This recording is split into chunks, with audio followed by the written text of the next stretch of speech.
In Season 1 of Episode 1, we kick off with Bubbles of Trouble. When things just go awry, we consider just what happens when a celebration, like a Christmas party or any social gathering, just goes wrong. Listen to what happens when your work party devolves. Just what might be done to protect against such circumstances.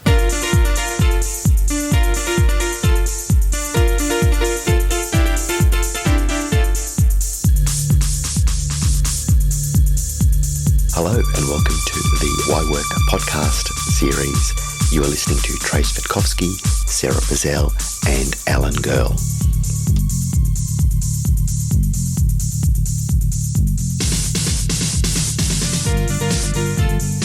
Beautiful day for this. Absolutely lovely. I'm excited to talk about some of your stories, Trajce. Oh, stories we have. Oh, Alan's got a few stories as well. There's one story Alan brought to my attention, it certainly got my attention, and that was a very important decision. It relates to Christmas parties and what one should do as an employer and what one shouldn't do as an employer, and vice versa, what one shouldn't do as an employee, and so on and so forth.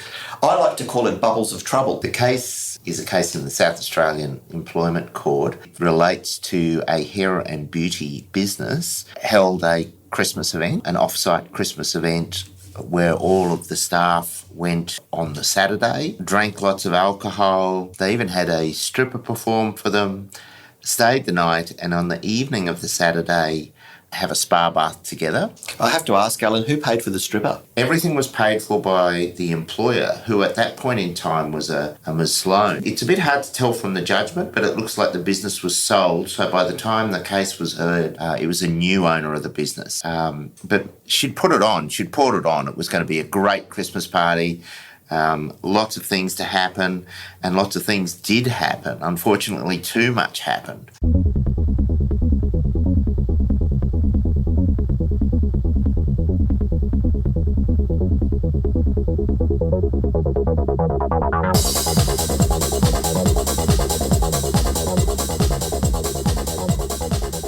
This is really important, Alan, because we're approaching the season of festivities, and this whole concept of social bonding is so important in general workplace constructs for health and well-being. But at what point is it too much? I mean, we're testing those boundaries again and again. You hear this case about Miss Higgins in the media and the drinking gone too far. What are the consequences? So now we've got this Bubbles of Troubles case.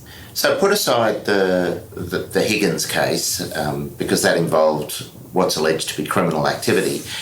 For most employers, you're making a choice about what sort of Christmas event you're going to have. And for many employers, what they'll want to do is they'll want to contain the Christmas event so that it's unlikely that people will be injured, and the injuries normally relate to alcohol. But there is another way of looking at this, which is you've got workers' compensation insurance, and if you're going to have festivities where people are going to let their hair down, the insurance applies for that event, and so it means that your staff are protected during that event. This was hairdressing business. It was Thank you. I like the pun. Okay. So there's emphasis. Yeah. So just to recap, the owner of the business, so the employer, actively encouraged the consumption of alcohol, paid for the venue, paid for the food, more importantly, paid for the alcohol, and I believe also paid for the stripper. Yes. Entertainment. Yeah. Well, indeed, right? Indeed. Specifically, though, the court made a point of reference to the stripper on at least two occasions in the judgment. So I guess that means that the whole package was provided. So even to the point where, but it wasn't the issue of the stripper or even the alcohol per se. In that case, they all popped into a spa. Well, there were five. The employer wasn't in the room at the time, but there were five in the room. 2 were not in the spa and 3 were in the spa. And by this point in time, they were drinking alcohol straight out of the bottle. As you do. For some reason, they recorded themselves during this whole event, so it was all caught on camera. This is a Seinfeld episode. And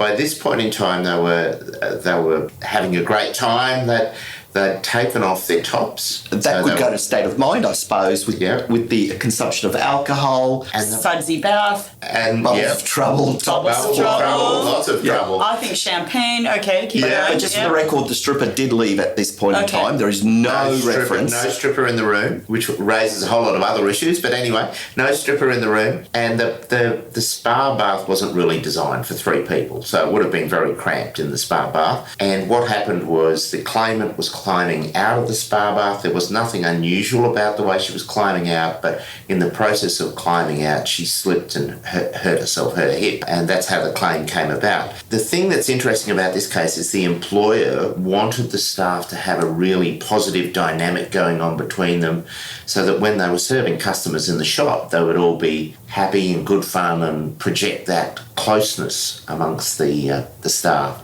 And this is important because, if I talk about general work design, I see businesses all the time designing for the end user as a customer, the customer experience. And I'm always asking them to look internally and say, what about your internal customers, your employees who represent your business, who will have that point of contact? So here we have an extra special effort for jovial, entertaining kinds of social bonding, but we get a little bit of sudsy kinds of experiences. Yes. Yep. Christmas. Someone slips and falls. Yep, a Christmas social function with liquid soap.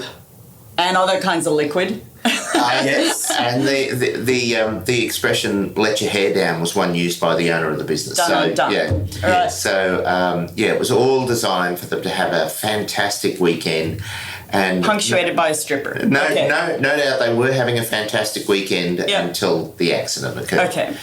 Hijinks. Just hijinks. It's And bubbles of trouble. You never get the full story, but at the beginning of the judgment, it's clear that the business has changed hands, and it may be that the new owner of the business is agitating for the claim to be contested rather than the former owner of the business had actually set up the party.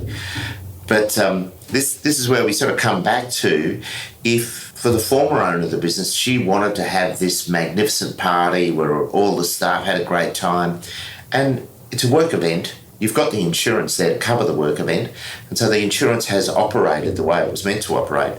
We've got the new owner who's come in, who's got a different frame of mind, and the statutory insurer has a different frame of mind where they say, no, that's gone too far. This party has gone beyond what you would expect for a sensible Christmas work party. So it's a fascinating case in that respect. Lots of legal tests for how you can make a workers' compensation claim, in this case in South Australia. And interestingly, this case is dealt with as part of it's a work activity that's occurred in addition to work. It's not like the last case we talked about where it was a journey away, where a staff member was required to stay away from work. Precisely, this is what happened. The floor was quite wet. As I was standing in a puddle, as I brought my leg over, I slipped with my left leg mid-air. As I fell and hit the ground, I immediately felt pain in my right hip. I guess my question to you, Alan, is how's that related to hair and beauty? You're dealing with a Christmas event. How's that related to work? Well, that was the argument for the statutory insurer, was that it was completely unrelated to work and that in fact they'd gone too far. But some of the evidence was the first owner of the business had come into the room,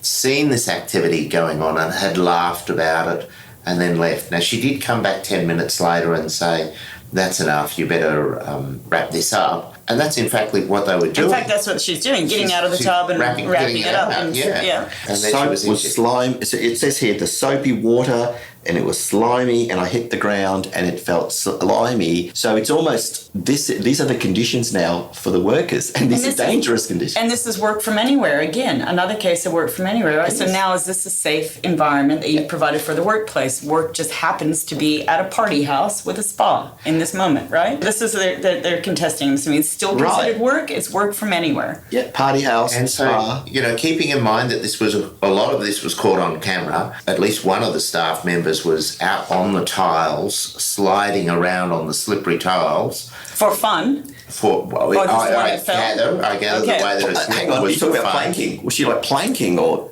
something like that? Yes, on the slippery tiles. So there would have been a lot of soap on the floor. Are your Christmas parties like that, Alan?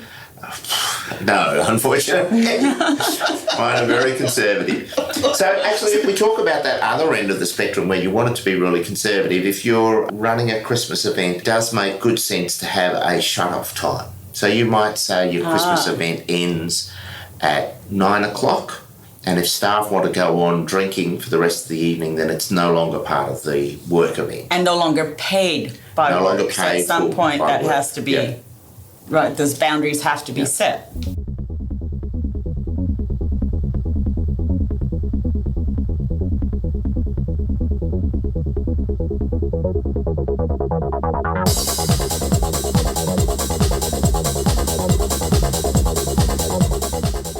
If we can't have sensible, sorry, I beg your pardon, rewind. If we can't have crazy, shimmying, slimy, soapy water parties, can we have any parties?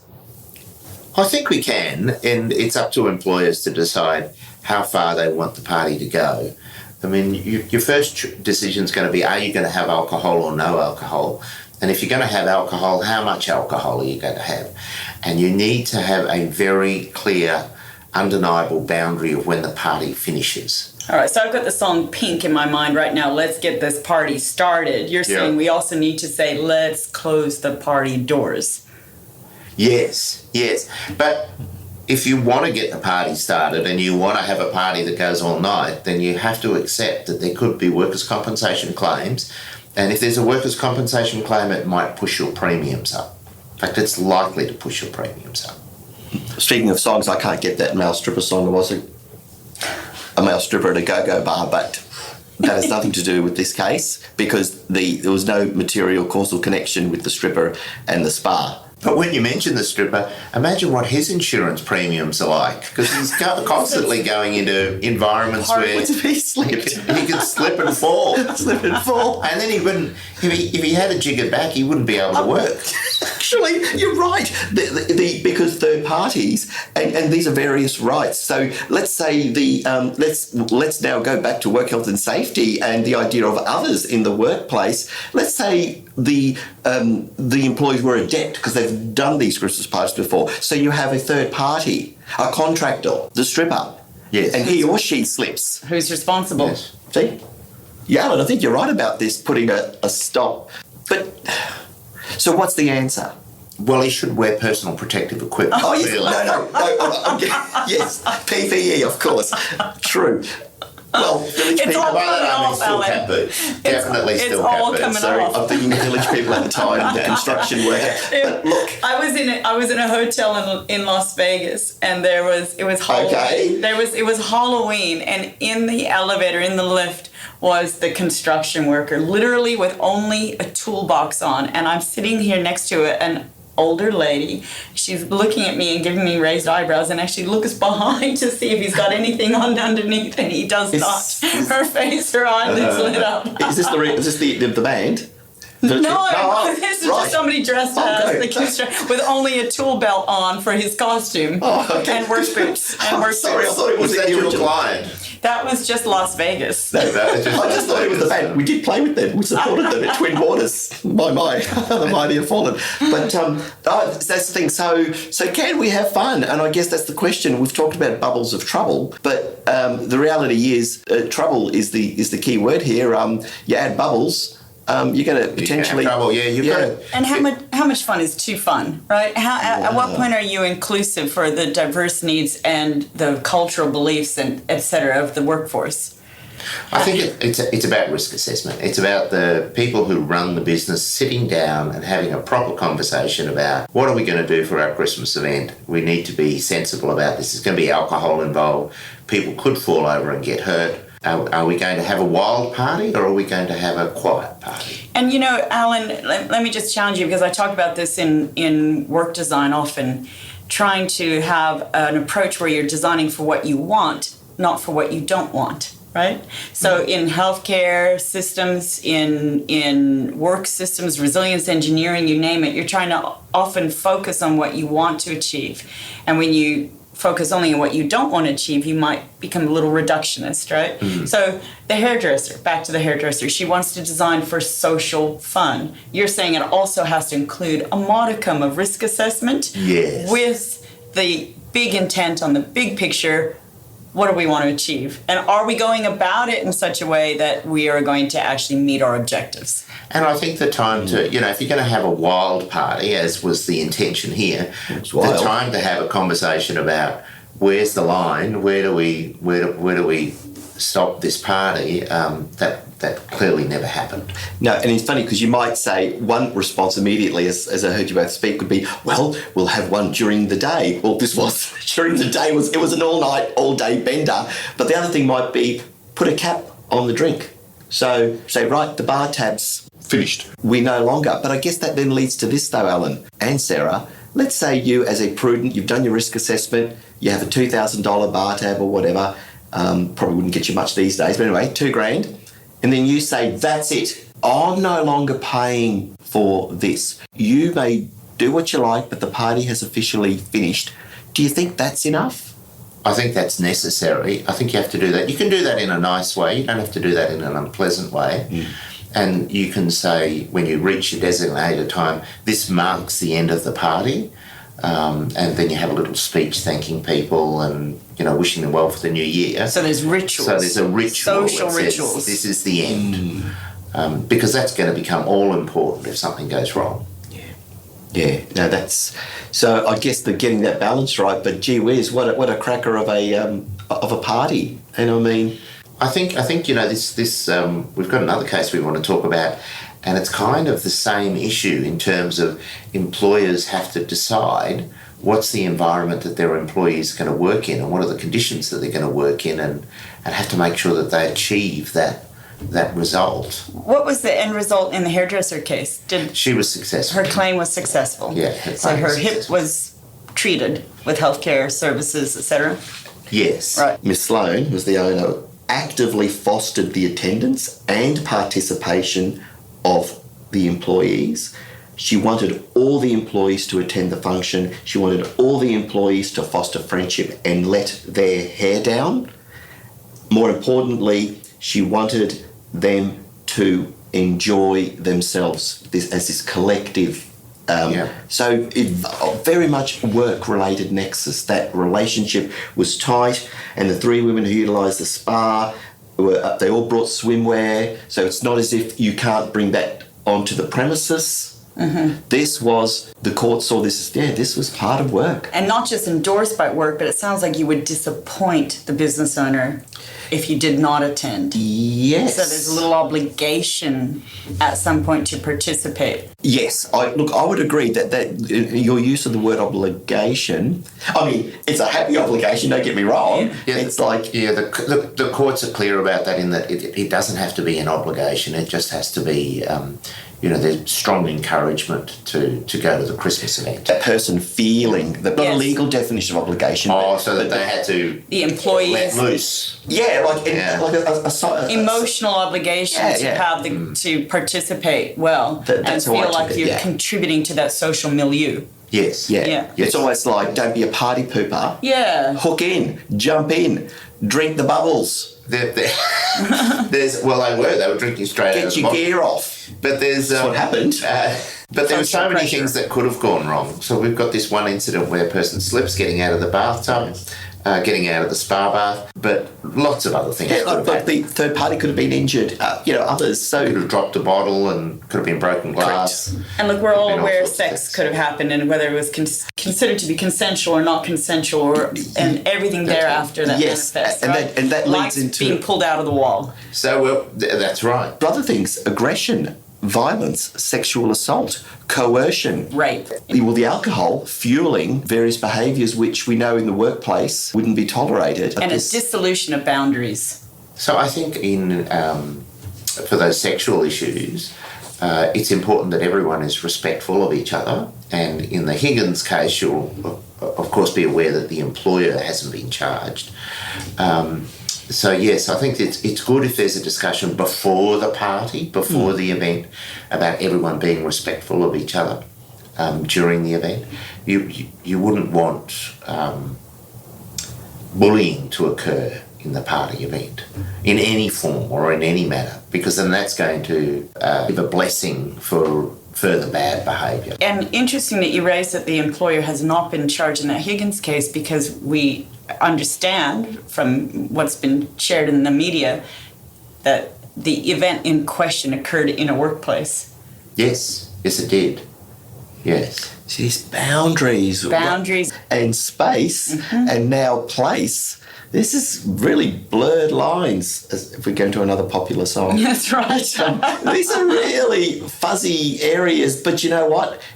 When all the fuzziness, when all the wears out, these become very serious legal issues. And it's interesting that these cases, these work cases, are testing the legal position outside of work. So these cases relate to activities not occurring in the office per se, or not even, driving on your way to work where if your car's your office. These are occurring in social settings. And we're going to keep pushing these limits and testing this. This is going to come up increasingly, giving this radical shift in the changing world of work. That's exactly right. Absolutely. I've no doubt whether this would have been successful 10... I'm not sure. I'm not sure this case, when you look at it from a sociological perspective, whether this case 10 or 50 or definitely 20 years ago, they probably would have just hosted out with the rest of the bubbles. Do you agree, or do you think if this was, let's say, last century? That's interesting. When you look at the case we spoke about last time,